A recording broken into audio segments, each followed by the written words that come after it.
With MW3 quickly approaching, I wanted to make a video that goes into full detail on everything you need to know about MWZ. I'm Nomad, and if you enjoy the video, drop a like on it as it helps other people see this video as well as helps me and the channel grow. Really quick, if you guys are interested in all things MW3, I will be covering it extensively here on the channel come launch. I'll also be doing a live stream here on YouTube during the launch weekend of the title, so November 10th through the 12th. I'm super excited about it. I'll see you guys there, but without further ado, let's get straight into it. As you guys have probably seen by now, this year's Zombies has opted out from the round-based system, and it's more of a combination of Outbreak with DMZ mechanics. We're going to be placed on an open world map, Urzikstan, the new map for the Battle Royale, as well as Ground War modes, where we will start every game on the outer edges of the map. We're going to have up to 45 minutes in the game mode. After 45 minutes, the Aether Storm will start approaching. This is similar to DMZ when you need to exfil. Once the Aether Storm starts, we will have another 15 minutes to actually get to the exfil. Once you start up the game, we're going to start in a low threat zone. The difficulty in the low threat zone is going to be basically rounds 1 through 10. Then we're going to be moving into the medium threat zone, which brings us to rounds 25 to 35. In this zone, we'll have a few boss zombies thrown into the mix. Then we move on to the final tier zone. This will be rounds 55 plus. The difficulty is really going to be ramped up here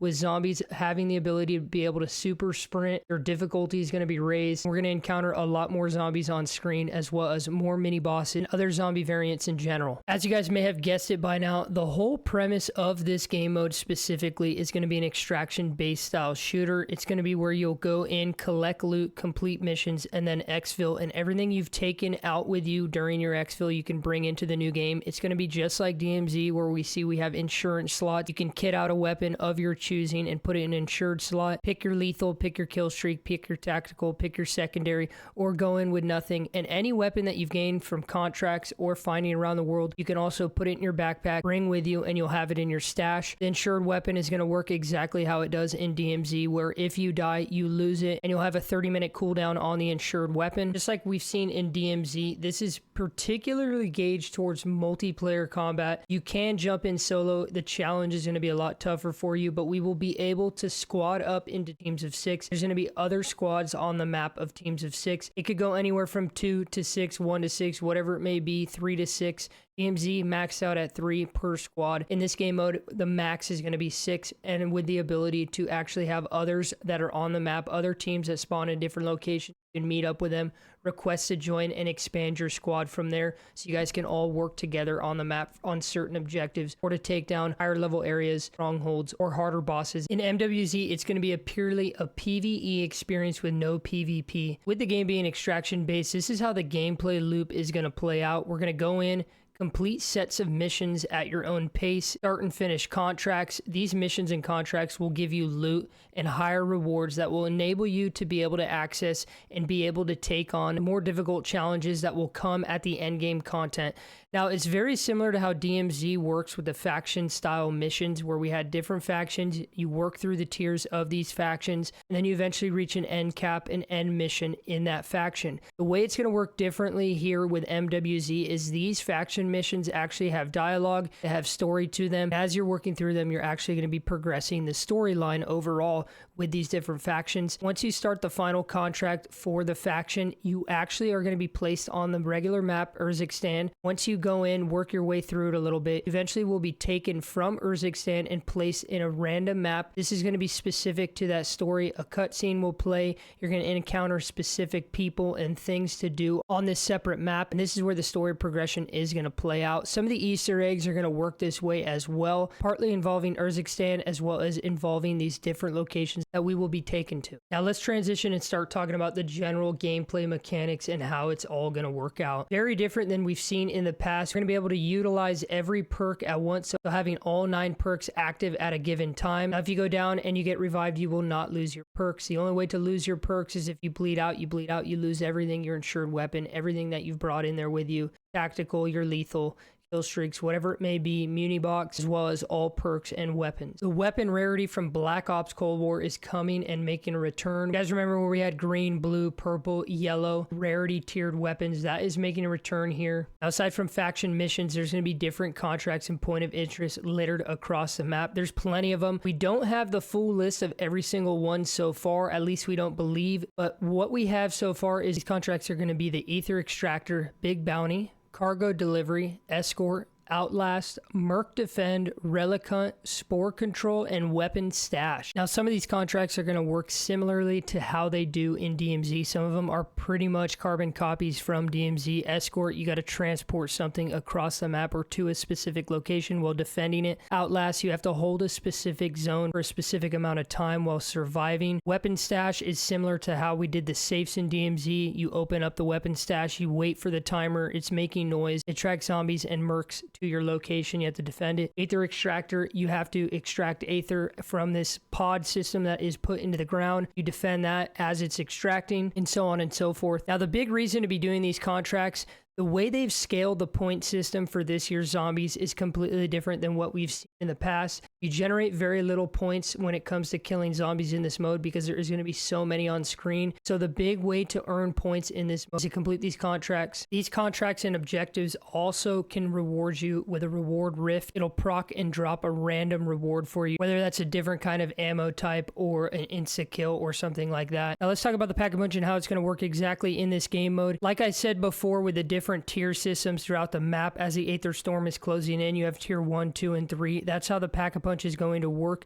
You're going to be able to tier up your weapon to Pack-a-Punch stage 1 in tier 1. Once you get to tier 2, you'll find another Pack-a-Punch machine. You'll be able to upgrade your weapon to Pack-a-Punch 2, and then the final tier, be able to Pack-a-Punch it a third time. The prices for the Pack-a-Punch are going to go from 5 to 10 to 15,000. They scaled this down as well just because of the way the point system is going to work. So only 15,000 in total to get a fully Pack-a-Punch weapon. Super interesting to me. We're going to see how that plays out. I'm kind of excited to see how they threw the Pack-a-Punch machine in there like that. I'm assuming we're not going to be able to go up to 3 in one game mode. It's going to take a while to generate all these points. And just like we've seen in DMZ, you will be able to have a cash hold similar to a point hold. You'll be able to hold points if you exfil. So going into a game, you can just compound points and eventually just have hundreds and hundreds and hundreds of thousands, maybe even millions. Be super exciting to see how high a point system you can get in the game mode just from successfully exfilling continuously and finishing contracts. Now, besides all the main zones that you want to go to, different contracts and things like that, we're going to have a lot of POIs on the map at any given time. Some of the POIs are going to be encampment, strongholds, and fortresses. The way that's going to work is you're going to go into an encampment, you're going to clear it out, then you're going to get a key card for the stronghold, and you're going to clear the stronghold out. Keep in mind, these are progressively getting harder each time. Once you've cleared the stronghold out, you're going to use that key card to then access a fortress. This fortress is going to be accompanied by a ton of enemies, higher level enemies, different skill sets, different weaponry, as well as an end boss in the final room or somewhere located in the fortress.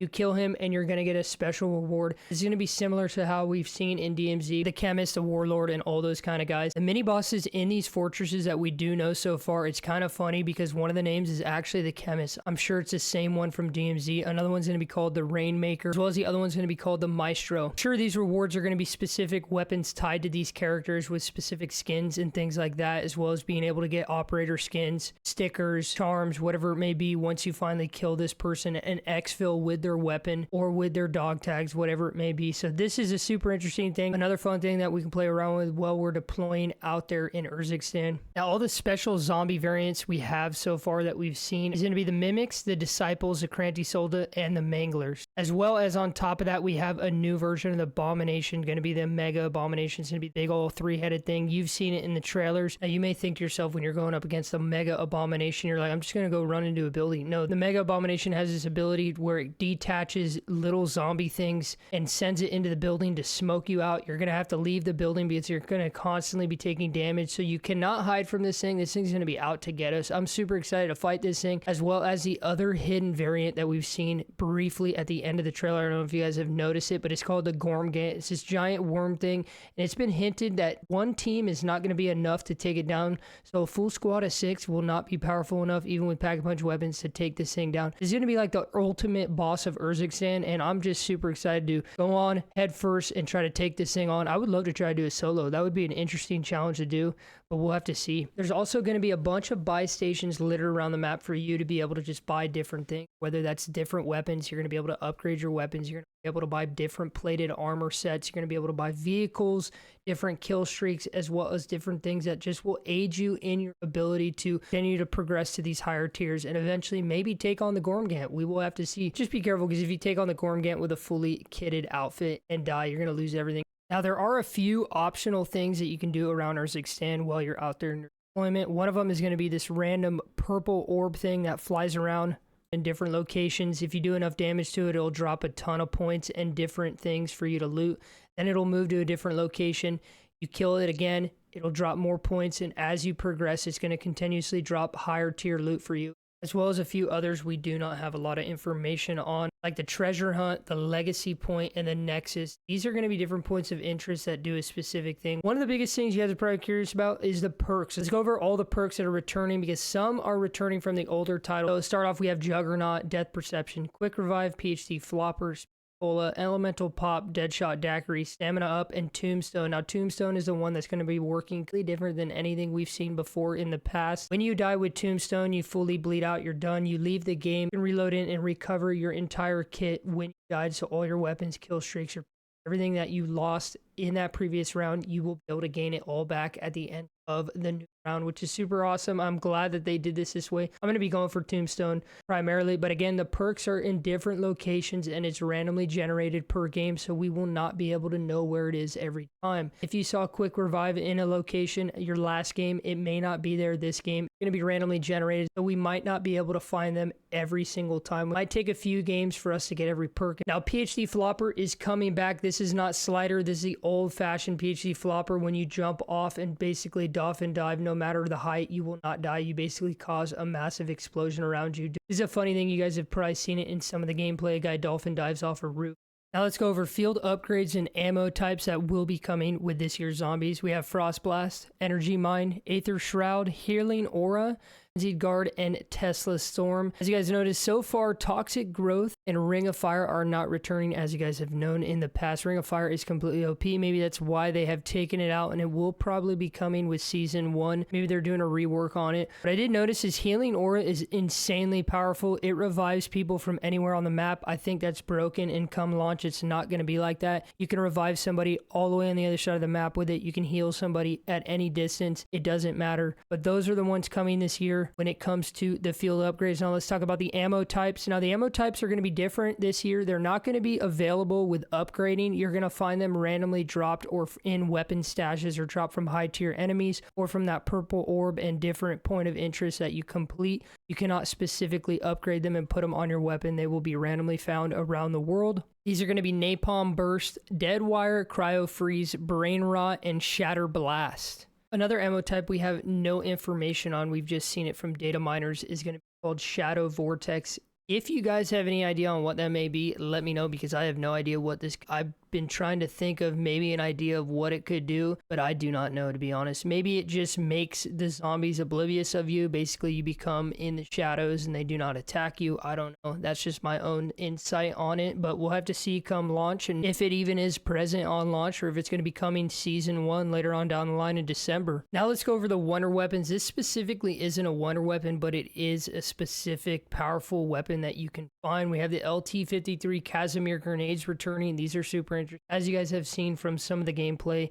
And what we would expect, the ray gun is returning. Now this is going to be different. We have yet another wonder weapon returning. It's going to be the Wonder Waffen. But then the most exciting wonder weapon is the new one called the Scorcher. This one just looks absolutely beautiful. It's going to have a charge up ability, and this is what I've talked about earlier in the video, where it also has ability to act like a jump pad and just blast you out of combat and get you away from all those encounters. Now all of this is going to work completely different, like we've seen. Like I said, you can get them through different caches, as well as finding them around the world, or finding them in the mystery box. Now, if you find something in the world, you will then be able to take it out with you and bring it with you the following match. This is just for wonder weapons such as the ray gun or the Wonder Waffle or the new Scorcher. But this is also the same for literally every single gun, perk, weapon, whatever it may be in the game. Alternate ammo types, it doesn't matter. Anything in the game you can take out with you, as well as a new EA tool that gives you the ability to upgrade the rarity of your weapon or your armor plates to start the new round with that upgrade.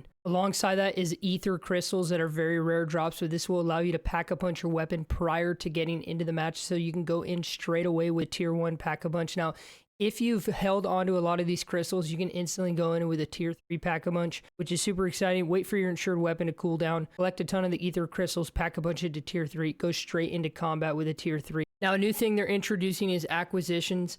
And this is going to be on a cooldown on the main menu, which allows you to be able to create anything you want. For example, you create any perk, you can create any ammo type, bring it into the following game to give you those bonuses straight away. Now, this is different than what we have is schematics. Schematics are weapons that you can build. If you have the acquisition and the schematic, you're going to be able to go into the next game with a fully built ray gun, and every 45 hours, each of these things can be rebuilt. So any wonder weapon you've extracted with the schematic specifically and the acquisition combined, create that wonder weapon every 45 hours, bring it into the game with you. Same with Juggernog, same with Deadshot Daiquiri, PhD Flopper, any ammo type, anything that you can think of is involved in zombies, you can create and put it into your loadout prior to actually starting. This is super fantastic, and this is a way that we will be able to work our way up, be able to fight those end game bosses and activate those Easter eggs and be able to do it, because where the grind really is going to happen. Now, if we talk about weapon camos, this year so far we have 4 confirmed mastery camos for zombies. I know a lot of people love the zombies grind, love the camo grind. As myself, I love it, and I'm excited that they're bringing it back. I'm sure there's going to be a few more added, but we will have to see. They're going to be called Bioluminescent, Spinal Husk, Golden Enigma, Serpentine, Arachnid, and one that does not have a name and we do not know the exact requirements for at this time. Now, like we've seen before in Cold War, our kill streaks are going to be returning. We've seen so far that the Juggernaut is one of them. We also have Precision Airstrike, the Sentry Gun, and the Cluster Strike. That is so far all we have. I'm sure they're going to be adding more, maybe eventually in the future, but we will have to see. Another interesting thing are these different locations around the map that you can actually use. It's not part of your loadout or anything you can earn. It's just specific locations that are specifically tied to the map. One of them's a massive cannon that you can use to help defend against the zombies. Another one is like a turret trap system. You have to find a key in order to activate it. This is going to help you with specific areas and point of interest around the map. They're going to be in different locations, and it's going to be interesting to see how these play out. There's going to be 48 missions comprised of 3 acts in total. Now, I do not think this is the end. I think this is just the beginning for the mode. They're going to be adding plenty more missions, plenty more story content, Easter eggs, things like that to this mode. That's another reason why I think they went so big this year with the open world, is they have more room and more gameplay to play off of and build off of. I think they're going to be building something incredible with this zombies mode. I'm super excited about it. Like I said at the beginning of the video, I will be streaming come launch all weekend long. Be sure to come by. I'll be streaming here on YouTube. I appreciate every single one of you guys. If you guys enjoyed this video and thought it was at all insightful, drop a like on it as it helps me and the channel grow, and subscribe for everything MWZ, everything MW3 when it makes its debut just in a few days. I appreciate every single one of you guys, and as always, stay happy, stay hyped, and have a beautiful day.